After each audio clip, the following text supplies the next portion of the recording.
পুলিশের সামনে কোন সত্যি বলে দেবে বলল লাজু, যা শুনে ভয় পেল সুদেব এবং সুদেবের মা বাবা।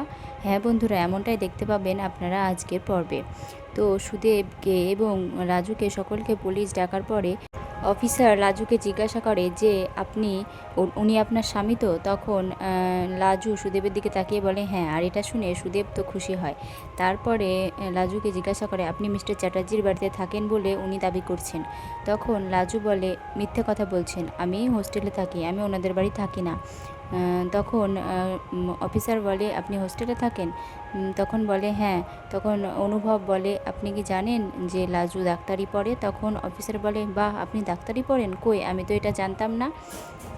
তখন সুদেবকে অফিসার বলে কই, আপনি তো এই কথাটা আমাকে আগে বলেননি যে আপনার বউ ডাক্তারি পড়ছে।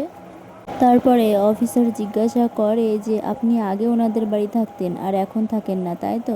আগে থাকতেন। তখন লাজু বলে আগে থাকতাম, তখন আমার স্বামী ওদের বাড়িতে আমাকে রেখে গিয়েছিল। আর এটা শুনে পুলিশ তো আরও রেগে যায়।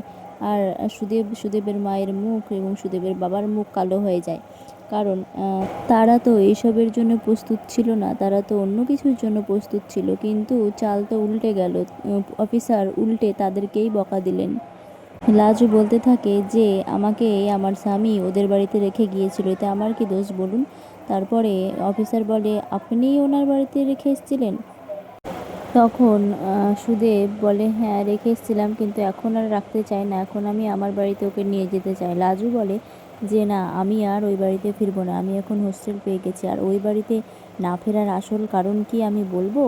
তারপরে এটা শোনার পরে সুদেবের এবং সুদেবের মা বাবার মুখ কালো হয়ে যায়। তো বন্ধুরা, তোমাদের কি মনে হয় কেন কি কথা বলবে লাজু, আর কেনই বা সুদেবদের মুখ টোক ভার হয়ে যায়, কালো হয়ে যায়?